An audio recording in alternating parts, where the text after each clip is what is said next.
Hello and welcome to another episode of the Idle Hands Workshop. This time we're kicking things off in my bathroom. Yep, that's where we set up the new Elegoo Mars SLA printer. And here you can see I'm taking a print off the bed. These are some skull beads that I made up for this project. Printed them with Elegoo clear blue resin. A little bit sticky. And you'll notice, no, that is not the bed that comes with the Elegoo Mars. That's the upgrade that they sell, which should actually come with it because, oh my god, the difference. I hardly have any failed prints using this bed now. Put that back on there and get another print started up real quick.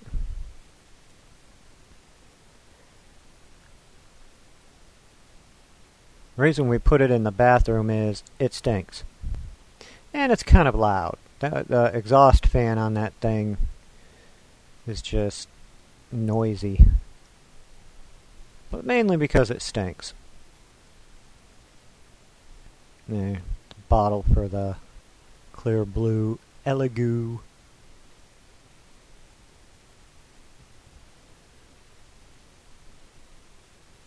Alright, so now we're rinsing it off in 91% isopropyl alcohol.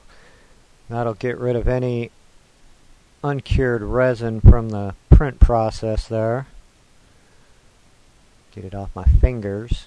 You're supposed to wear gloves, but as you already know, I'm not a big fan of personal safety.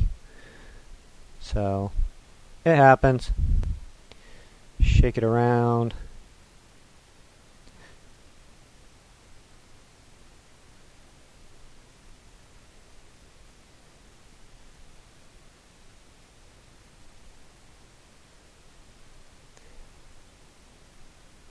So we'll fish them out of there.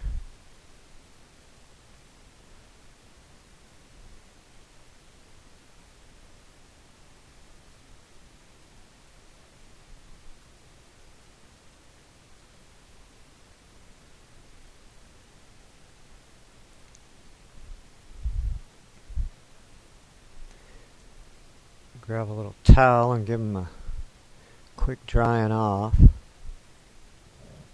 Try and speed the process along instead of just letting them sit there and air dry.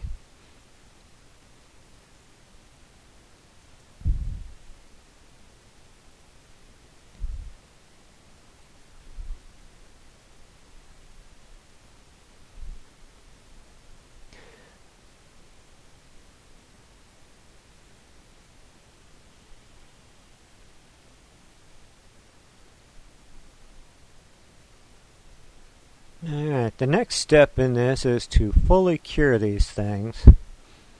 They're still a little on the soft side. The printer doesn't harden them all the way. So I have the Elegoo Mercury. It's a UV bath. It's got a little turntable in there that is oddly solar powered, meaning that the UV lights inside the cylinder power the turntable and make it spin around. And you can see it's a reflective surface inside, so the UV lights just bounce around in there. Ta-da! We have light. And there it goes. This would be a good place for that song. You spin me right round, baby, right round. There's a close-up of them spinning.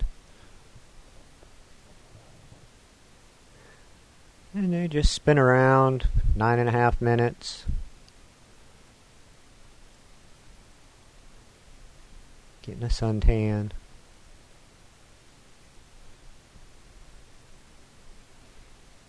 Exciting, isn't it? Let's back out. Check it out.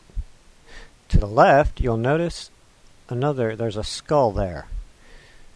That is a failed print. And here is what the Elegoo Mars does. It goes up and down. There's like one moving part. it lifts up, goes down, a little light in there flashes, cures the resin on the LCD screen, and then it lifts up again so the resin can go down underneath the build plate, and that's that. Alright, so now we're at my favorite build place, the floor. Got the Plague Doctor hat. I built it using Tony's pork pie hat templates. You can get them over at Dieselpunk.ro. And I just added a 4-inch brim instead of the one he had. And right now what I'm doing is removing these skulls from the supports. There's two different types of skulls. There's some angry looking ones and some normal looking ones. And you won't be able to see it in this video at all, but they've both got quite a bit of detail in them. And here I just sped things up because you really don't need to sit there and watch me remove all of the supports. Gotta love movie magic, huh? But the plan is, once I get these all removed, we're going to string them onto that wire that's sitting on the hat. You're probably thinking, that's not enough beads. Nope, you're right. So let's pick them up real quick. Clear off the workspace.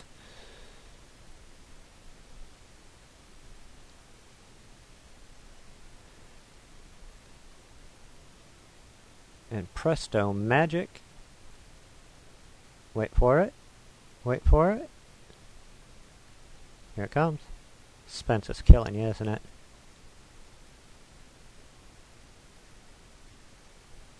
This is actually me picking up all those little damn beads I have sitting off to the side. All in all, it's about 8 hours of printing to get the 4 big skulls and all the little skulls. And you'll notice they're kind of different colors. I was living on the edge and tried mixing resin to see what it would do, if you could do it, and hey, I guess you can because it worked and they turned out just fine. So I've got my wire and I'm threading it through the holes that I made. I used the 3D Builder in Windows to poke a hole through all these skulls I got off of Thingiverse. Just thread it on through.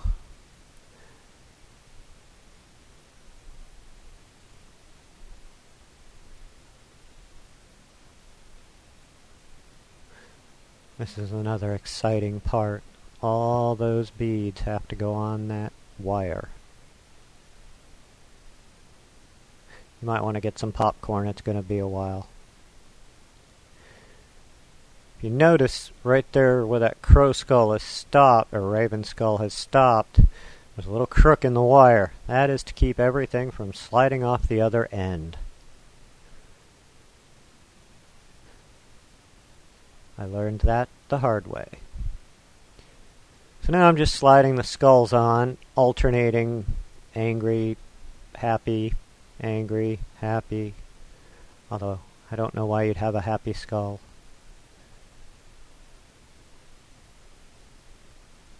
Don't know why you'd have an angry skull. But, movie magic, we're going to speed things up again here and just kind of fast forward through this.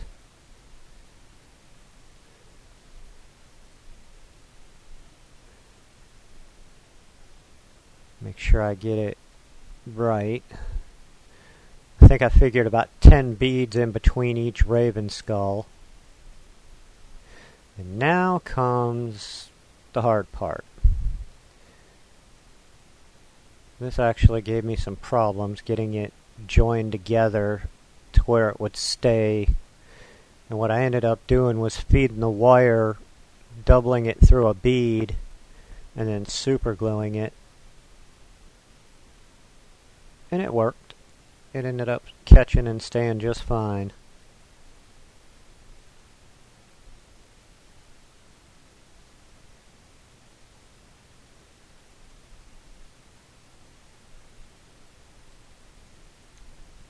kind of playing with the layout, making sure it all looks right. And yes, I know, some of those skulls are upside down, twisted. I'll be fixing that later on.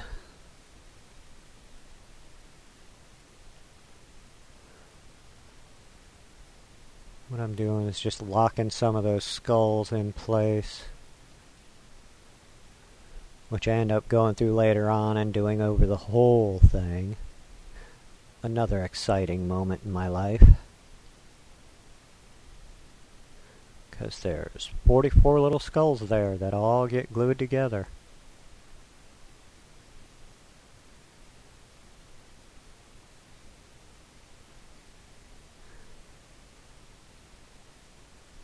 Note the one-handed unscrewing skill for the super glue.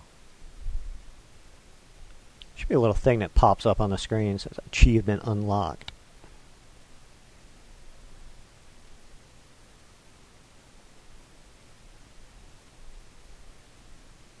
But for anybody wondering, yes, SLA printers are the bomb.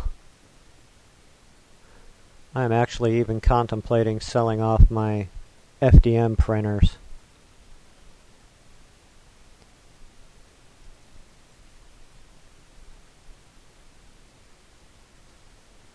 Alright, so there we go.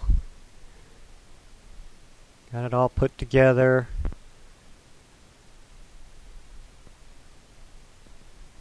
Get the hat out of the way.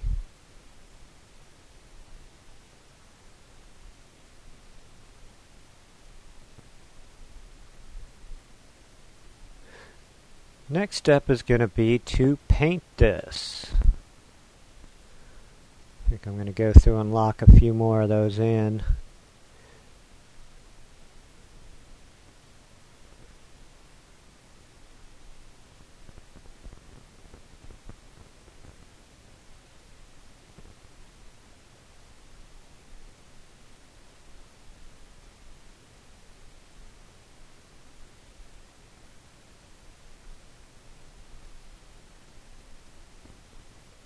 Told you, exciting, isn't it?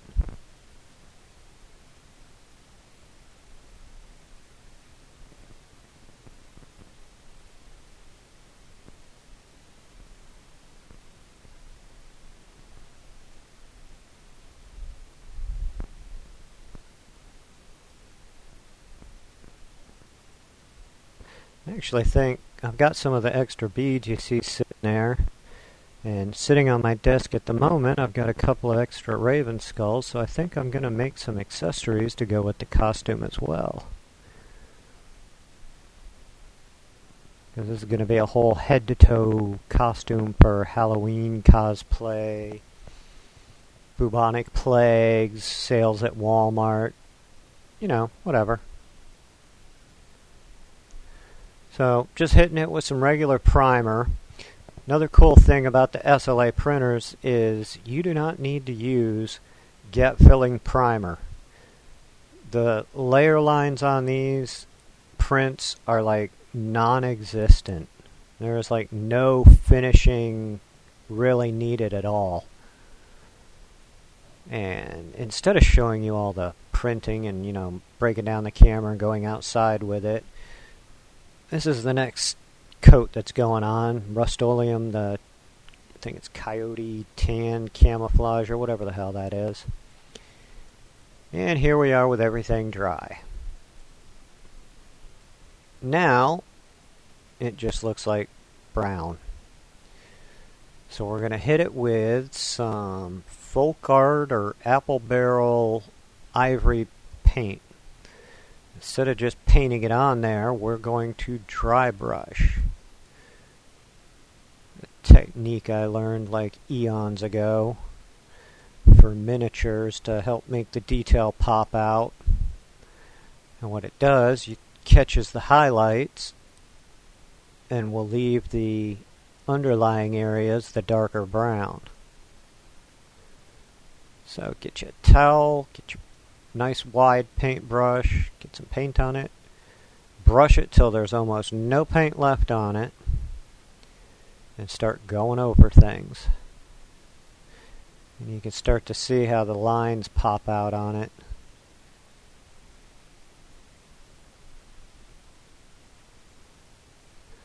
And it takes practice. You'll get the hang of it.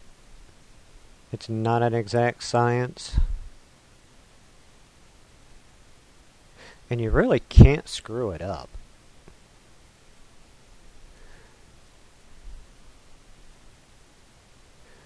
But we're going to fast forward some more because, yeah, it takes a while to do this whole thing. And it's all the exact same thing. So, we're going to fast forward through this, cut a few things out, just speed through here.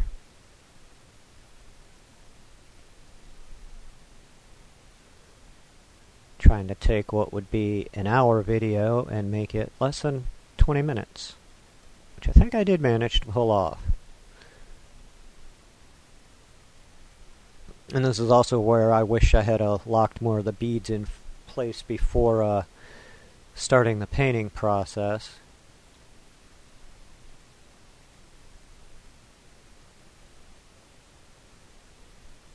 But you see how those skulls just start popping.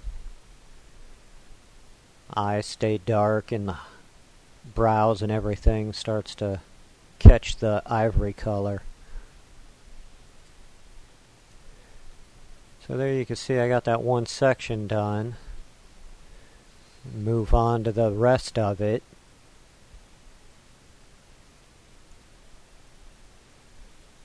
And just keep speeding on through.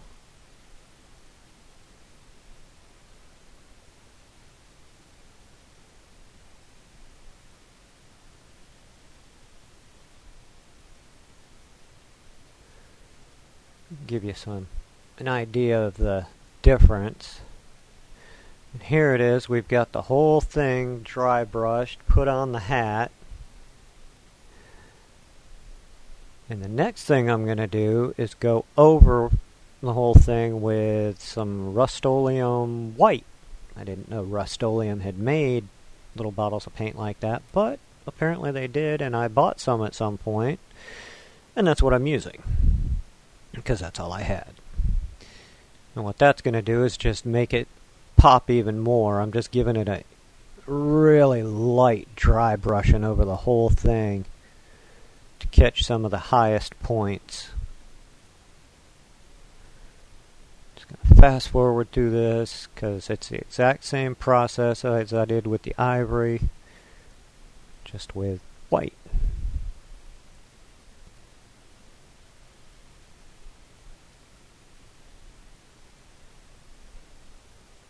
And I would like to say no ravens or incredibly tiny humans were harmed in the process of this. These were 3D printed, so didn't harm anything. But there you have it. Hat band for the Plague Doctor hat. And I will definitely be working more on this. So check back. If you like what you see, subscribe, share, check out our Facebook page and all that. And I'll be back next week or later this week. You never know. Have a good one. Peace.